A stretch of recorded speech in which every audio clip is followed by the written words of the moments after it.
The following content is not intended as a substitute for professional medical advice, diagnosis, or treatment. Always seek the advice of your physician or other qualified health provider with any questions you may have regarding a medical condition.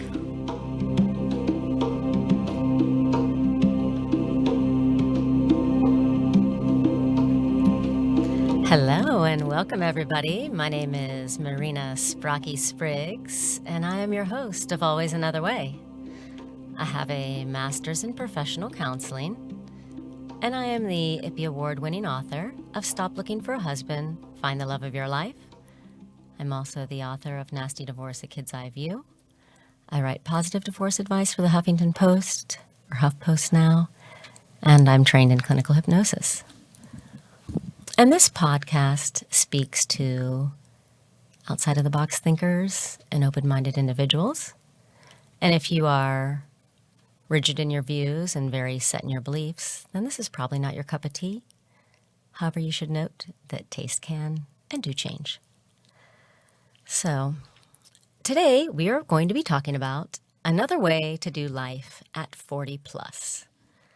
And as of 2017, the average life expectancy in the U.S. is age 79 for men and 81 for women, which means if you're a 40-year-old woman, get ready because you're about to live another lifetime. Although there is a report as recently as December 27 on CNN that the United States life expectancy has actually dropped again following last year's decline. This is the first marked downturn in more than 2 decades. Heart disease, over 633,000 people in 2016. It's the number one killer. Cancer comes in second at more than 595,000. And then the group next to that is lower respiratory disease with just slightly more than 155,000. So I want you to just think about those 3 things. The big leading causes of death, heart disease, cancer, and then quite a bit below that, respiratory disease. And then I want you to think about our emotional health, our food sources, our air and our environment. And just let that marinate. In 1900, the average life expectancy was 46 for men and 48 for women. And as the decades went on, and with new discoveries, life expectancies grew. But in March 2017, the CDC shows that U.S. infant mortality rates are falling. However, compared to babies in other healthy nations, infants in the U.S. are far less likely to make it to their first birthday. In a 2010, a U.S. baby was more than twice as likely to die than another first-year baby in Norway, Japan, Portugal, and the Czech Republic. Currently, in Mississippi and Alabama, they have some of the highest infant mortality rates in the country, at almost 9 per 1,000. So, if you've made it past your first year, my next guest is going to tell you that life doesn't end as 40. In fact, it just might begin there. And you wouldn't believe it, but I actually met her on Twitter maybe 6 years ago, and then I met her real live in person. So I want to welcome you, Jackie Morgan MacDougall. And just to tell you a little bit about her, in 1995, Jackie packed everything she owned into her Mitsubishi Eclipse and hit the road for Los Angeles with just $700 to her name. Fast forward, she has worked for over 2 decades in TV and digital marketing, creating content for women with some of the most recognizable and innovative names in entertainment, like Queen Latifah, Connick Jr, Tyra Banks, Chrissy Teigen, and Sharon Osbourne. And while her passion for all things entertainment brought her to LA, it's what she's experienced personally and professionally that's brought her to her true purpose. Now, instead of just creating content for others to market to women, she taps into her own personal insight and voice to connect with women, online and in person, helping them to find their own distinct voices and use that voice in a way that's authentic and effective. Please welcome Jackie Morgan MacDougall. Hi, Jackie. Hi, Marina. Thank you so much for having me. You are so welcome. I just love talking to you. I do too. And as we start, I just want you to tell us why 40? Why is that such a big number for you? You know, I have to say, I never really thought 40 was going to happen in my life. when I was 3 years old, my mom was 39 and she died of breast cancer. So I don't remember that time. I don't remember, I was the 11th child, and I don't remember how things kind of went because I was so little. But I just know that my whole life, I just assumed 40 wasn't an option, and that kind of life ended at 39. And so when I turned 40, I kind of woke up and looked around like, what do I do now? I wasn't expecting this. And so I kind of got stuck a little bit, wasn't sure where to go next. But now that I'm 46, I'm like, wait a second, there's so much life. Actually, I dare to say maybe the better part of life is after 40.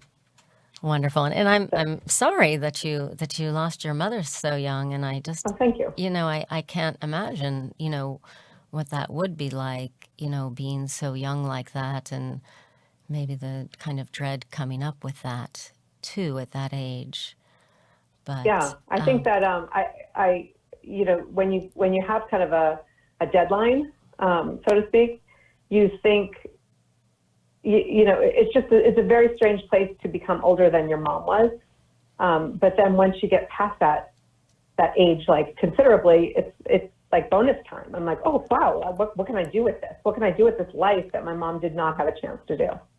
And speaking of doing something with your life, why don't you tell us a little bit about 40 Thrive, what that is, and what you're doing with it?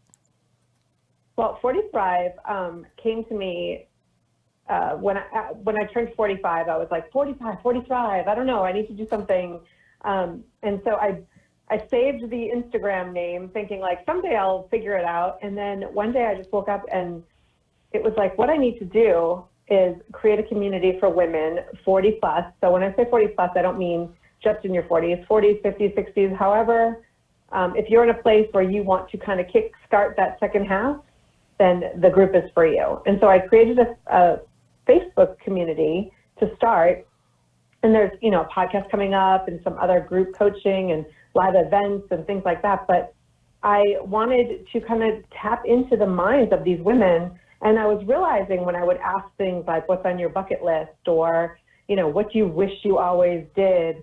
That there are so many attainable things that we could be doing with our lives. But for some reason, we get to a certain age and we feel stuck, like we're not allowed to do them anymore.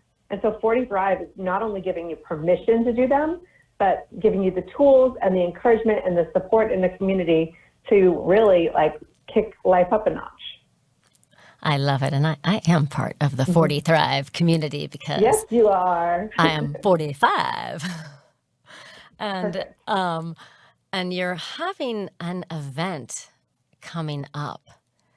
And yes. Let's talk about this is in March. Tell us Awesome. about Yes, the 40 March Thrive 10th. event. What's that? Tell us about the 40 Thrive event. Yes, it's called Thrive by Design, and it's March 10th in the LA area. And we're bringing together, you can find like-minded women who are looking to do something new in their lives. We've got amazing speakers talking about career and money and health and wellness and all the areas that really matter to us, which is exciting. So, and a lot of little surprises along the way. And so it's March 10th in the LA area, and you can get tickets at 40thrive.com/workshop. Fabulous. We will put a link up to that under there. Oh, thank you. And back to the 40 Thrive, what have been some challenges that maybe you found professionally from the over 40 realm? Any at all? Yeah, for sure. We talk about it a lot in the group. I think that there are some women who maybe were stay-at-home moms who are trying to get back into the workforce and really have no idea how to navigate that. Or you're in a job and everybody knows that life has been shaken up a little bit, like, with our economy over the past 10 years. And so I think a lot of women feel like they're aging out, and a lot of companies, it's tough to get a new job or a promotion, and women are finding challenges in many of those areas. And so to bring in experts who can kind of help us navigate those waters and really creating your own opportunities. I'm a full believer of this being the time to create our own opportunities. Look at how many women over 40 become entrepreneurs after working for somebody else for so long. So I just think there's a lot of opportunity and a lot of exciting adventures ahead. I think so too. And, you probably noticed, and I wonder if you agree with this too, that there's maybe a lot of fear behind kind of starting over or trying something new, especially when you're a little bit older. And I don't know about you, but, in my earlier, in my 20s and teenage years, I thought that I was never going to die, completely invincible, and that I had maybe millions of years to do something. Right. And with getting older, and I don't have a particular, clock of somebody who's passed away that I think I'm going towards, but I have gotten a little bit of slight dread when you get over that 40, like, ooh, like a little bit of, oh, this is different territory, a little bit older, but prospectively, if you think about that 81 is the Right. average expectancy, it's a whole lifetime over, an entire lifetime. And how do you think Yeah, you kind of get around that fear? Well, first of all, I think that when you look around, you see that people aren't necessarily retiring at 65 the way they used to, and especially the people who are doing what they love. And, if you're working in, punching that clock and you're just kind of existing, it can be a very daunting time. But there's so much opportunity out there, and there's so many, when have you ever walked into even a Starbucks and you see somebody who's, late 60s behind the counter and they just dig it. They love what they do and they get to work with people. And like, you don't think that a person like that will ever retire because they seem like maybe they did retire from a career that was demanding or, I just think that if we can find ways to make a living where it kind of fills our cup a little bit, you're not looking at retirement, you're not looking at aging. I don't know many people who have the whole pension thing anymore. And I think it's a mind shift, and nobody knows that better than you. I mean, look at you, you've gone from, one career to now you're so creative in this and your hypnosis and, you're the epitome of 40 thriving. So, we need to turn to people like you to kind of learn the way and figure out how to do it for ourselves. Oh, well, thank you so much. And I did not slip her cash prior to this interview. But, I like doing things differently. I always have. And you like doing things another way too. And definitely 40 Thrive is another way to view old age. I know I thought, very young, and, young kids think, when you remember you thought like 20 was old, like, oh my God, somebody's 20, or 30, and then, 40 was grandpa. And, I don't know about this for you also, but another thing that I think about too on age is now I don't feel in my brain and in my mind to be 45. I still feel like the same person I was, like the 20-year-old fun person, but smarter and maybe less impulsive, foot in the mouth, train wrecky, but just bumpy on a slower pace. But the same person. And do you feel that way too? I do feel that way. I mean, I tended to be a little bit out there. I've always done things another way, not just after 40, but I think I can see the consequence of my actions ahead of the game versus later. So as much as I'm still that person, I still find, I'm still adventurous and I still like to, have some fun. I think I'm just a little bit more, I don't even want to say cautious. I just think, I think it through a little bit more. But I also think that I use my voice in a different way. That I used to use my voice just to be heard, no matter what it was saying.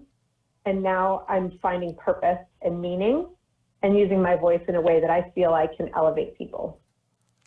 I really like that a lot. And what a wonderful use of your voice. And then just a little bit more, and something that I've just always admired about you. And Jackie has 3 children. And she's just such a cool parent. And, everybody's got different parenting styles. And she's got this gem of a little girl who, people have different views of how they raise their kids. You know, some people very strict, some different, but society still has kind of rules about how people should look, dress, and do stuff. And I want you to tell everybody about the story of your little girl who decided she just wanted to funk things up a little bit, some different hair and different color, and what you did. Can you tell everybody about that a bit? You know, her name is Lucy, and she actually is turning 11 today. Today's her birthday. But when she was 6, she was telling me how she wanted a faux hawk. You know, not a full-on mohawk, because Mama can't go that far. But she wanted a faux hawk. She wanted it really short and spiky, and she had this long, you know, beautiful, thick hair. And I kind of made her wait 6 months or so, like making sure, because who doesn't change their mind? You know, I do at 46, never mind 6 years old. And so she wanted to have this haircut. So we waited 6 months, and she finally, you know, she never wavered. And that's what I'm discovering about my daughter, is that she has thoughts and ideas and knows exactly who she is and what she wants in her life. And she got that haircut. And ever since then, you know, it's had different looks, but she has short, spiky hair. Sometimes it's colored purple or some blue streaks or blonde or whatever, you know, she's feeling that day. But I realized with her especially that I needed to get out of the way a little bit. And I know that sounds weird because I'm actually a pretty strict parent. I have expectations of them and behavior, and but at the same time, I feel it's important, especially as a girl, to teach her, oh, well, you need to be in charge of your body. You need to respect yourself. You need to not do anything in your life that, you know, where somebody else has control over yourself. And then I'm like, but no, you have to wear your hair a certain way. It just felt like such a contradiction. And it felt like I was telling her one thing and sending a different message. And so, yeah, I've let her kind of do whatever. You know, there are certain rules at school she has to follow as far as hair, like they can't have the wacky colors. So now we just do that over the summer. But I try to let her be that unique individual that she is. And honestly, the person I get back from her when she is feeling like my mama gets me is the biggest reward of all. So it's like, you know, we could sit there and try to dictate our kids and how they look and what their hairstyle is and how they dress. But when we allow them to be themselves and, you know, and to express themselves in this way, I mean, aren't we trying to raise happy, healthy children with, you know, that are maybe a little bit less messed up than we are? So I feel like that's really important for me. And that's another thing I just love about you, because you can see in her face that joy of a non-crushed spirit. And it's just, it makes me emotional. Actually, it's super beautiful because so many people judge on things like that. And I even heard you put in a qualifier, like, well, but I'm still strict. Yeah. And yeah. so, sorry that my phone is ringing. Oh, okay, that's okay. And that it's, you know, what's super cool is because strict kind of has, you know, nothing to do with the looks, but I think we're kind of conditioned because, you know, now more than 51% of millennials have tattoos. You know, I recently got into a, you know, verbal altercation with a man about tattoos a couple years ago. But anyhow, really? Yeah, I've told that story. Just judging people by the way they look. And, you know, thinking that if you have funky colored hair, tattoo, piercing, or something else, that something's wrong with you, you're not right, you're not smart, or that you're not a good person. And, and just if you, I guess, have been around in the world and met people, you would know this to be true. And fear, I think, is what gets people on the funky stuff. But you can still be a good person, strict, have good grades, and even do a lot of other different things. And it doesn't really matter. But I just love... I mean, and how great if we were all able to express ourselves. I mean, my daughter, nobody tries harder in school. Like, she comes home, she does her homework, she gets it. Like, she is... I wake up on occasion, I know this is a little off topic, but, you know, she'll pull out the French press and make me a pot of coffee. I mean, this kid is like, she is a goddess. I adore her. You know, so if what I can give her is the self-esteem and the self-encouragement that who she is good enough, not only good enough, but amazing, then that's what my job is. She didn't ask to come into this family. We brought all three of our kids. Our boys are biological and she's adopted. And, we made that choice. And so our job is to give them this encouragement and to give them this platform and this foundation for life, and to be able to go out there and take risks and leap when they can. I see so many parents trying to kind of push them down into the box. And don't get me wrong, Marina, I was there. I was that person where I was like, wait a second, this isn't how I envision things. But how I envisioned things was only a certain way. It was when I let go of the expectations and how things were supposed to go that my life has grown. The joy in my life is unbelievable because I stopped putting expectations on my parenting, on my family, on my career, all of it.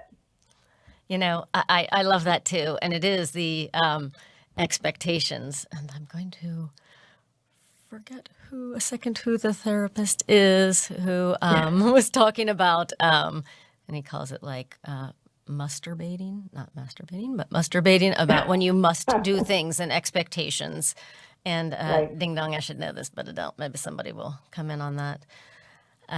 So I think that's so cool. And you're so right. When we have an idea of what the world is going to be like, what parenting is going to be like. I mean, a lot of us have, fantasies in our head, and then they don't meet up. That's where the disappointment comes in. But letting go, and I've done a lot of that myself lately, you find more joy than you've ever found by letting things kind of happen organically. And when you see people for who they really are, deep down in their soul, Right. I think you've just given a springboard to your children to be three amazing people that will continue on forever and have that gift that you gave them. And as we know, parenting goes down generations, so people will continue bad behaviors, then somebody's going to change it. But the good behaviors will just keep going on and keep growing. And so I just love that you're doing that. And I'm wondering if you want to tell us about anything else you might do another way. Oh my goodness. That's fun. I just look at life another way, and I go back a little bit. I always have, I think having 10 older brothers and sisters, I was exposed to behaviors and culture and, all of that where, my friends may have been watching Sesame Street. I was watching Three's Company reruns, so I've always kind of been ahead of the game as far as like what I knew. And so I don't know, I just look at life as this opportunity for growth and for learning and for jumping out of your comfort zone. And I'm hoping that, leading by example in that way will not only help my kids, but any other friends or family who happen to be looking to take those leaps as well. Because I think things can be really scary and staying in your comfort zone is super easy. But at the same time, I don't know why they call it that, because there's nothing comfortable about it. It's like, right? I feel like the comfort zone is actually like lumpy. And, when I force myself to try something new versus stay at home and sit on the couch, like I know which one makes me feel alive, and it's not the comfort zone. And so I think it's really important for me and to look at life another way and in that way. It's kind of scary, but it's fun. Cool. All right. Well, we are going to end on that. So All right. always another way. And you can check out a little bit below. I'm going to put the link for her 40 Thrive event. And I just want to thank you so very much for being on. And let's follow Jackie's lead and step out of your comfort zone one time today and see things another way. Thank you, Marina. Bye-bye.